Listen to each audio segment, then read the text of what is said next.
Le lion est le roi de la jungle. Ce n'est pas une question, c'est une affirmation. La question, c'est pourquoi.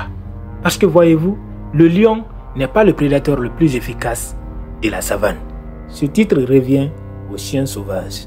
Une meute de chiens sauvages a jusqu'à 80% de taux de réussite dans la chasse, alors que le lion n'en a que 20 voire 30%. Le lion n'est pas non plus l'animal le plus rapide de la forêt.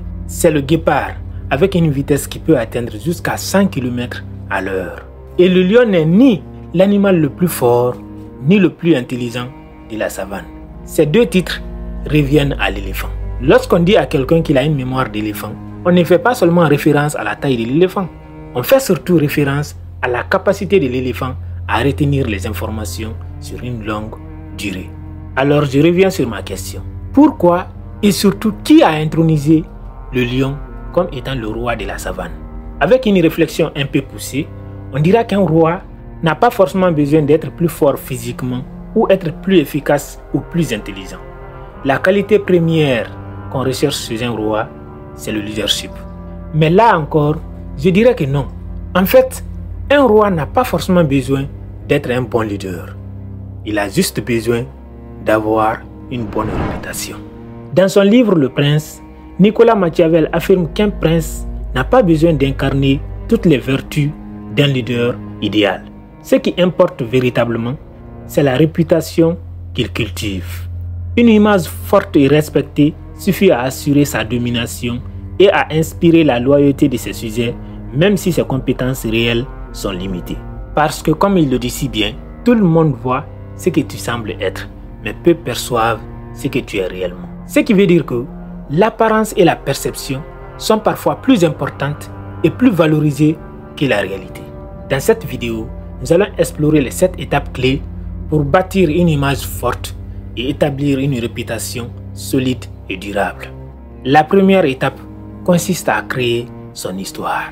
Depuis des millénaires, le lion est une figure de pouvoir et de sagesse dans les cultures humaines. Il a été adoré, représenté sur des drapeaux, dans des mythes et même intégré à des symboles royaux comme sur des blasons de rois ou de reines. Cette représentation culturelle du lion renforce son image de roi dans l'imaginaire collectif et au-delà même de ses caractéristiques réelles. Les fans du foot qui sont honnêtes savent que Rodri n'a pas forcément mérité le Ballon d'Or 2024. Mais il y a quelque chose qui a compté dans la balance. Quelque chose que Rodri avait et que son adversaire direct n'avait pas. Et même s'il en avait, mais ça n'a pas joué en sa faveur. Rodri avait une bonne réputation. Contrairement à Vinicius Junior, qui est réputé d'être un bagarreur, un insolent sur le terrain, quelqu'un qui ne respecte pas le jeu et ne respecte pas son adversaire. Parfois, vous ne gagnez pas parce que vous êtes le meilleur, parce que vous êtes plus compétent que les autres, non. Vous gagnez parce que les gens ont du respect pour vous. Parce que vous incarnez, vous traînez avec vous des valeurs auxquelles les gens accordent de l'importance. Lionel Messi n'a peut-être pas remporté tous ses ballons d'or sur les terrains de foot. Parfois, il les a remportés parce que, dans l'imaginaire collectif, Messi incarne la beauté du football. Messi, c'est le saint. Et donc, si tu es en compétition avec Messi pour le ballon d'or, même si tu as des statistiques plus honorables que Lionel Messi, si Messi a fait le nécessaire, Messi va finir par remporter le ballon d'or.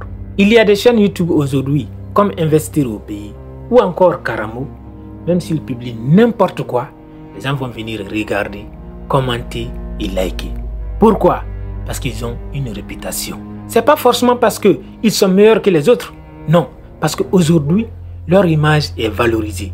Leurs contenus sont aussi valorisés. Quand ils disent quelque chose aujourd'hui, même si c'est pas vrai, les gens vont venir quand même mettre des likes. Ils vont mettre des commentaires qui approuvent le message. Ce n'est pas du jour au lendemain qu'on bâtit une image solide et respectée. Non, cela se fait sur la durée. Ce qui nous ramène à la deuxième étape. La deuxième étape consiste à être cohérent dans ses actions. Imaginez un peu que des vidéos compromettantes sortent sur votre leader religieux. C'est-à-dire que la personne qui incarne le leadership dans votre religion apparaît dans des vidéos où elle fait des choses qui ne sont pas recommandées, qui ne sont pas acceptées par votre religion. Je suis sûr et certain que vous n'allez plus accepter d'écouter ces messages.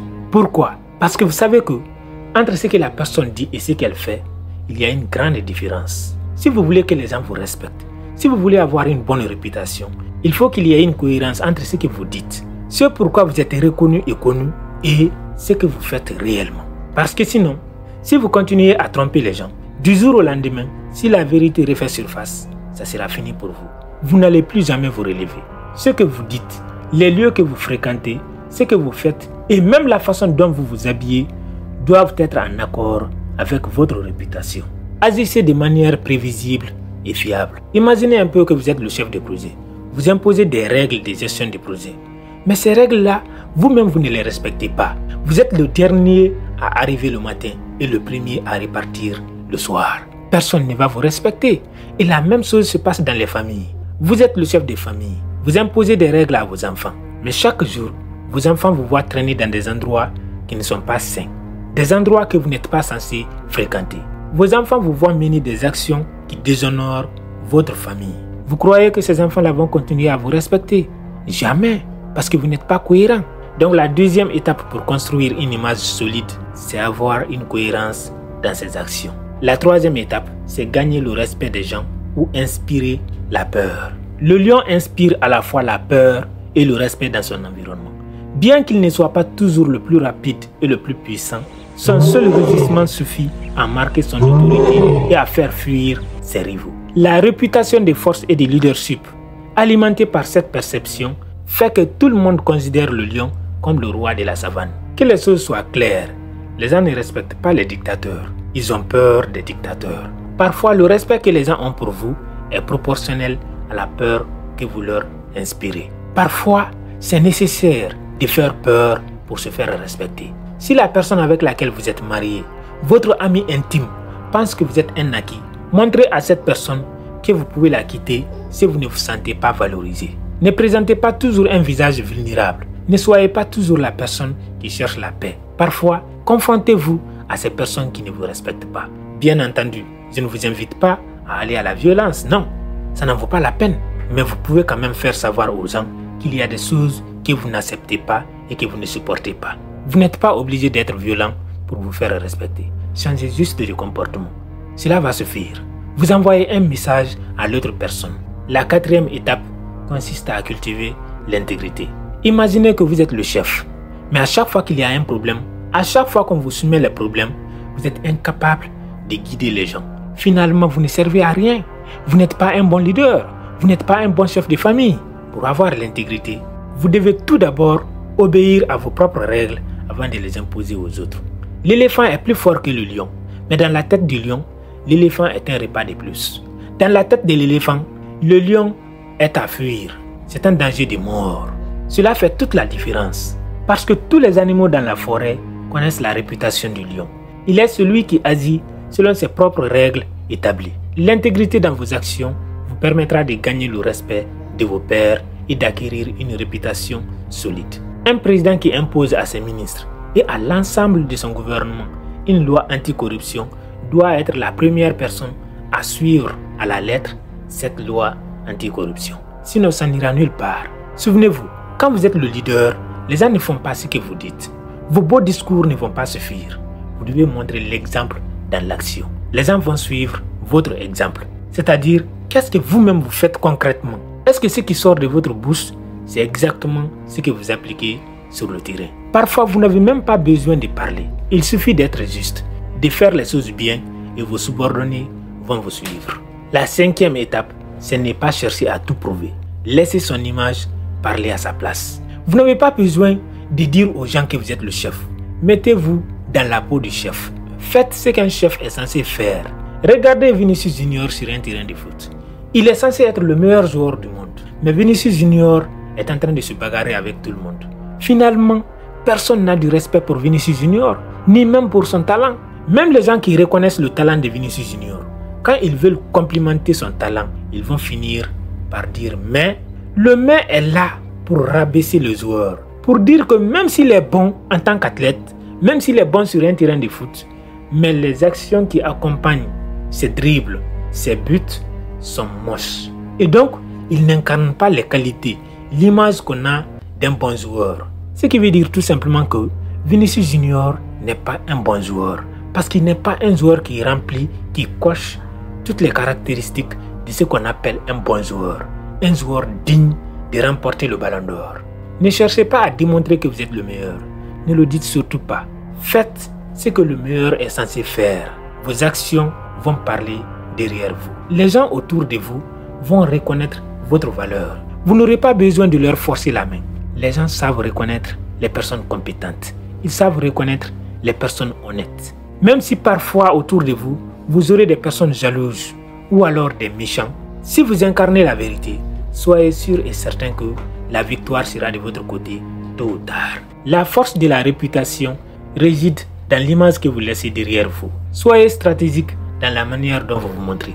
Dire à vos enfants, je suis votre père, je suis le chef de famille, c'est moi qui prends tout en charge ici, ne va pas les pousser à vous respecter encore plus. Au contraire, avec ce genre d'attitude, ils auront une faible estime de vous. Parce qu'un tigre n'affirme pas sa tigritude. Vous n'avez pas besoin de chanter cela. Si vos enfants ne vous obéissent pas, vous avez d'autres moyens de les punir.